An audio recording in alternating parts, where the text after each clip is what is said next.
Dati, may isang mahusay na batang scientist. Dahil sa kamanghamanghang talino at husay na tinataglay niya, nakagawa siya ng maraming kontribusyon sa mundo ng siyensya. Pero, sa katagalan, unti-unti rin nag-iba ang pananaw niya sa mundo. Kahit pa palagi siya nakakatanggap ng papuri at pagkilala mula sa mga tao dahil sa lalim na pag-iisip niya, wala ni isa man sa mga teorya o ideya niya ang tumanggap ng suporta mula sa mga kasamahan niya sa siyensya. Hindi dapat ang sibilisasyon ng sangkatauhan ang isulong natin kundi ang artificial na pagbabago ng tao bilang isang species.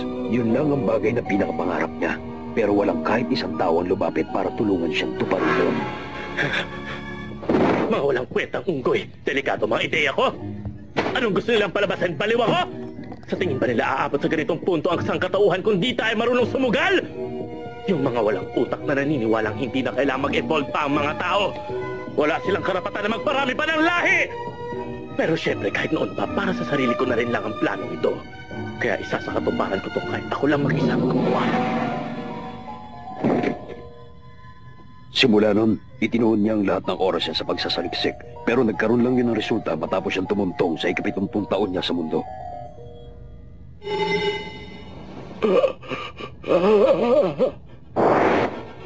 Ang unang resulta, naibalik niya ang kabataan niya.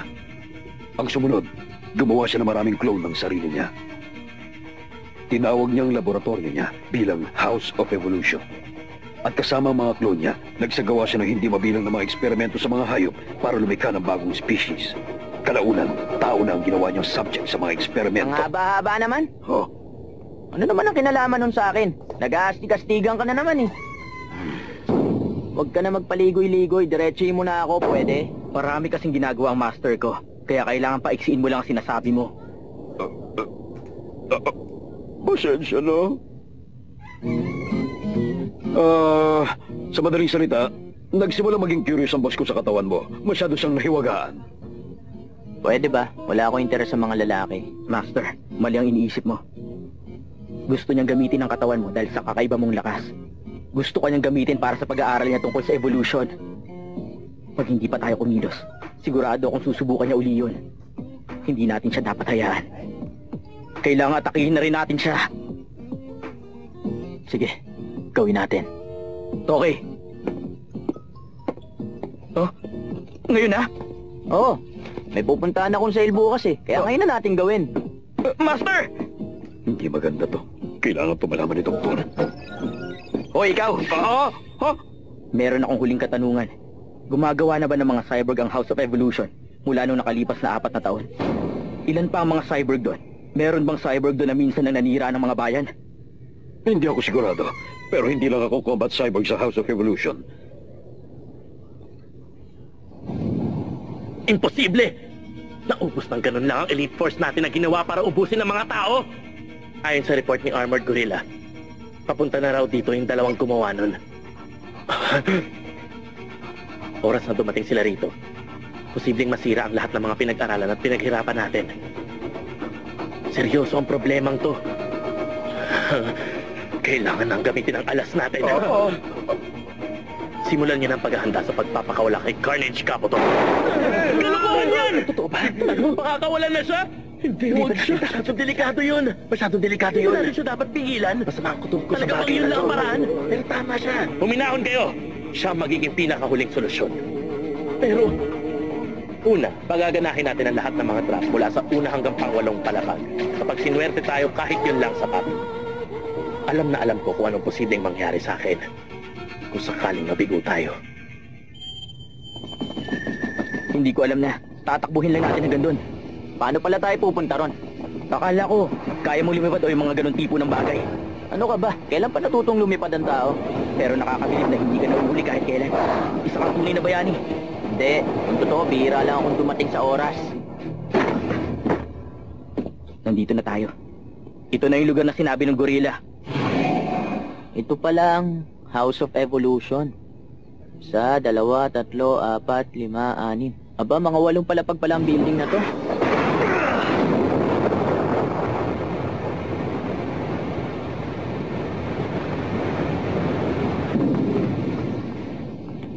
Ala, ano ba yung ginawa mong yun? Pambihira. Yun ba? Naisip ko kasi mas mabilis kung wawasakin na natin silang lahat sa isang tira lang. Totoo nga yan. Pero sana nakipaglaban man lang tayo sa iba sa kanila. Nanghihinayang tuloy ako.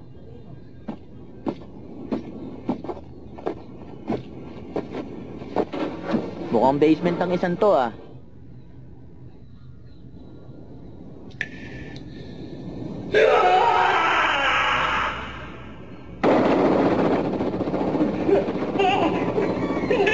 Huwag ka lalapit!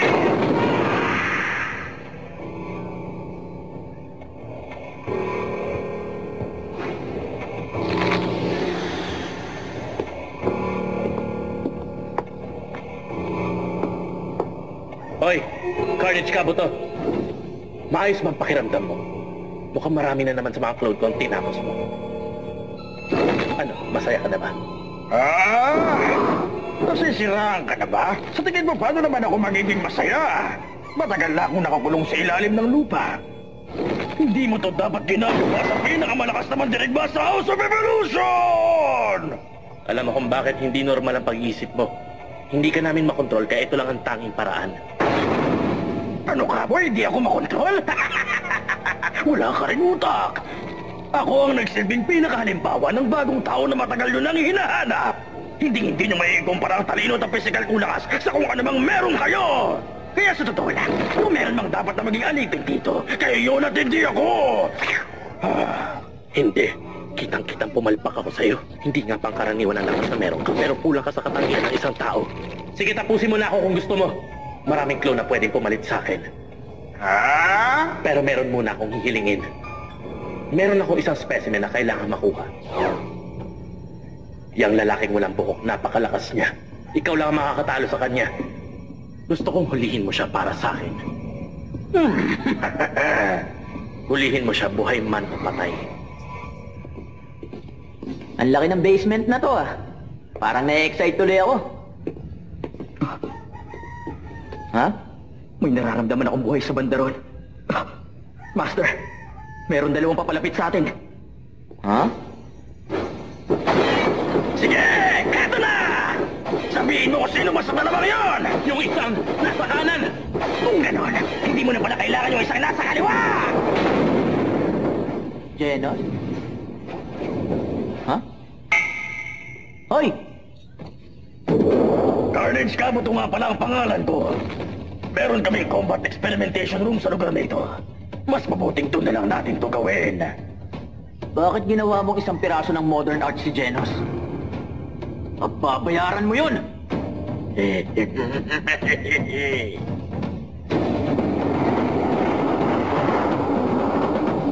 Ang laki, hindi ba? Ito na ang pinakamalaking kwarto sa loob ng gusaling ito. Dito nila kami pinaglalaban-laban. Para malaman din ang kakayahan namin sa makikipaglaban. Paano?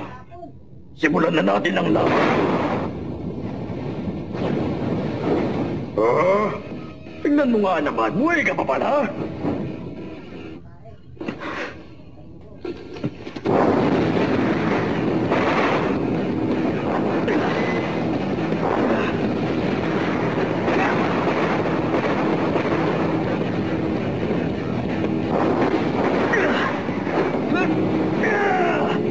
Baliw ka rin pala.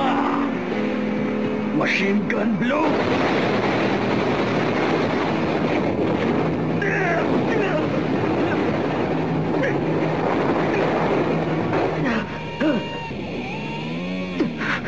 Muntik na ako sa kanya.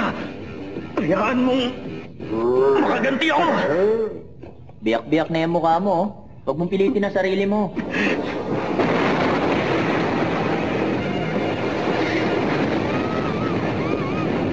Hindi ba niya? Imposible! Genos! Ayos ka lang ba? Oo. Hindi ka maayos. Tignan mo nga yung ulo mo.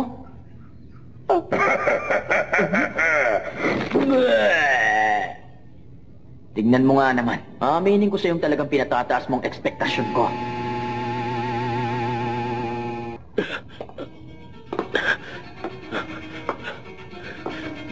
Simulat sa pool. Isa na akong kritiko pagdating sa mga kahinaan ng tao. Ang buong species nila puwera sa akin, maitutulad lang sa isang hayop na hindi marunong mag-isip. Isang malaking sampal para sa akin ang katotohanan yon. Kung di ako nagkakamali, 15 taong gulang ako nang malaman ko yon. Doon ko naisip bumuo ng plano para i-evolve ang mga taong hayop sa isang mundo kung saan ako makakapamuhay ng mas masaya. Isang mundong ako mismo ang gumawa. Mundong mas naaayon sa kagustuhan ko. Isang mundong pinupuo ng mga gaya namin. Isang bagong uri ng tao na hindi mapapantayan ng kahit anumang nilalang.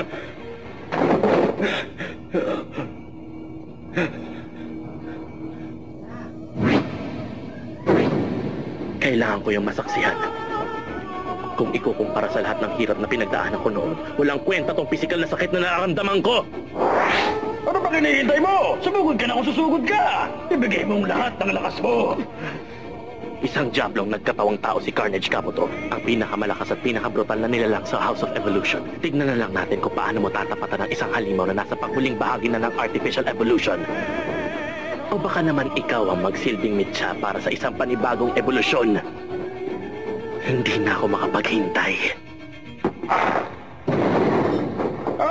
Naiintindihan ko na. Nakikita ko na. Ikaw yung sinasabi nilang malakas. Huwag mo akong bibiguin. Talaga bang ikaw ang pinakamatinding sandata rito? Medyo naiiba ka nga sa mga nakalaban ko kanina. Nakikita kong punong-puno ka ng kumpiyansa.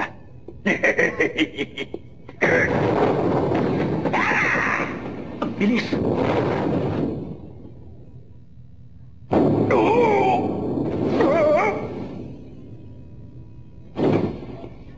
Anong ginagawa mo? Hoy! Umatras siya! Umatras si Carnage Kabuto! Kung inatake ko siya kanina, siguradong wala na ako ngayon. Sino ba ang taong yan? Wala siyang kahit anong pangdepensa. Pero ramdam na ramdam kong pangarap na nagmumula sa kanya. Ha? Halimaw! Ano klaseng nilalang ha? Paano ka naging ganyang kalakas? Sabihin mo!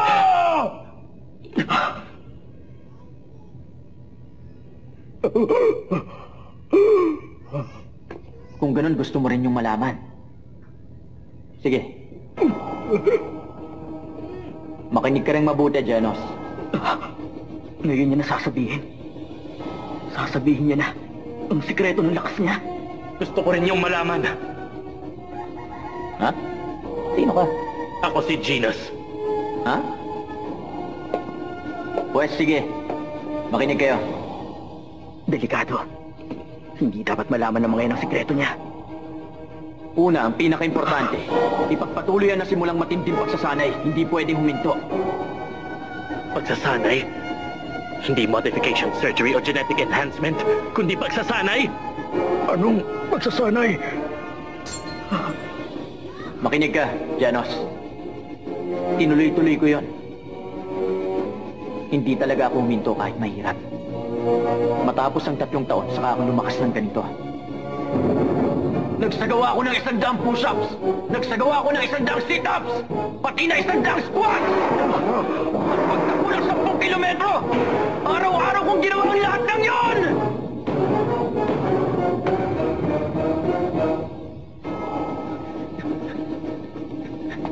At syempre, kailangan niyong kumain ng 3 beses sa isang araw. Kahit isang saging lang sa umaga, ayos na. Pero ang pinakamalaga, huwag kang gagamit ng aircon o heater tuwing summer o winter para mas mapalakas mo rin ang isip mo. Sa umpisa, parang mas gugustuhin mo nalang mamatay. Iisipin mo wala namang masama kung magpahinga ka muna kahit isang araw lang. Pero para sa akin, kung gusto kong maging isang malakas na bayani, kahit gaano pa kahirap, kahit padumura na ako ng dugo, hindi ako dapat huminto. Itinuloy ko lang ang squats kahit pa halos hindi ko na maigalaw ang mga binti ko sa sakit. Kahit pa naglalabuto ka na ang mga braso ko, itinuloy ko ang mga push-ups. Matapos ang 1.5 taon, may napansin akong pagbabago. Bigla ako nakalbo. Pero mas malakas na ako. Sa madaling salita, kailangan mo magsanay ng todo hanggang sa malagas ang lahat ng buhok mo. Yun lang ang tanging paraan para maging ganito kalakas. Kaya yung mga nangahamak sa sangkatauhan at naghahanap ng bagong uri ng tao, ni kalahati nito hindi nyo maaabot. Malakas ang tao dahil kaya niyang baguhin ang sarili niya. Anong sinabi mo? Totoo ba ang mga sinasabi niya? Master, Ito lang ang masasabi ko. Puro ka kalokohan! Ha? Yung sinasabi mo, karaniwang paraan lang yun ang pagsasanay! Ni hindi nga yung todong pagsasanay! Normal lang ang level na yun! Makinig ka! Seryoso ko, kailangan ko talaga magpalakas! Hindi ako nagpasyang maging alagad mo! Para lang makinig sa mga walang kwenta pagbibiro mo! Sigurado ako, Master Saitama, na naging malakas ka dahil sa ibang paraan bukod sa pagsasanay mo! Tama. Gusto kong malaman ng... Anong sikreto mo? Sabihin mo sa amin!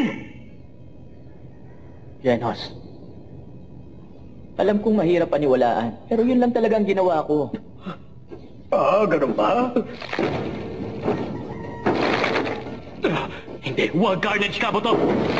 Kung talagang ayaw mo sabihin sa amin ang sikreto mo, sige, ikaw ang bahala. Tumigil ka! Sigurado kung magwawala ka na naman! Sigurado kung kahit gaano ka pa kalakas, hindi ka magiging mas malakas kaysa sa akin!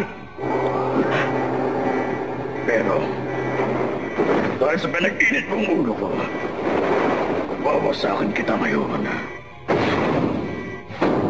Carnage Mode!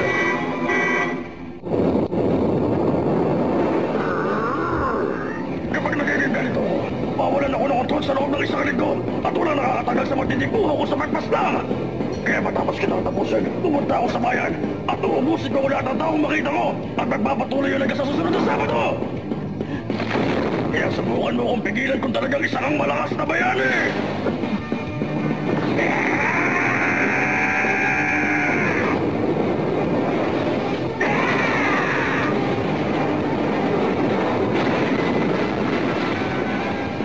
Hindi. Imposible.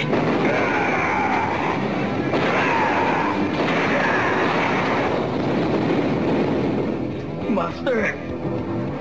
Lawid na. Mukhang nakagawa nga ako ng isang malaking pagkakamali. Kapag nasa Carnage mode siya, mananatili siya sa kanyang hindi sa loob ng isang linggo.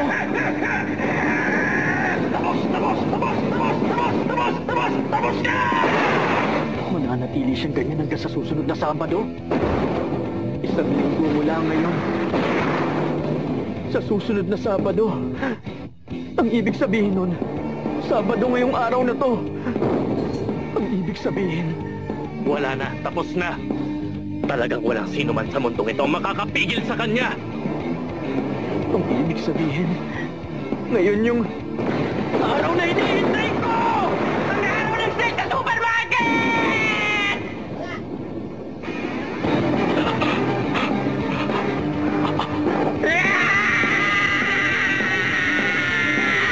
Sino ba talagang taong yan? Nakalimutan ko! Ano bang... Sigurado akong ito ang dahilan kaya nagagalit si Master. Master, alas 10 magsasara yung supermarket. Meron pa tayong 4 na oras. Kung magmamadali tayo, makakaabot pa tayo. Sigurado ka na makakahabol pa tayo? Oo. Sige, tara na, Genos! Oo, Master! Sa tingin ko, sawa na ako sa evolution. At sa nakita ko, mukhang ako ang kailangan magbago.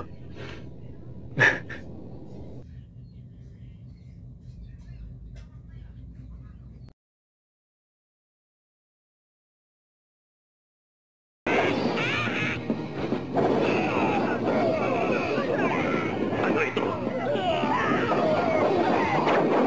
Anong nangyayari? Mawawalan na sila ng gana magtrabaho. isang maling hakbang, malamang na naging isa na rin ako sa kanila.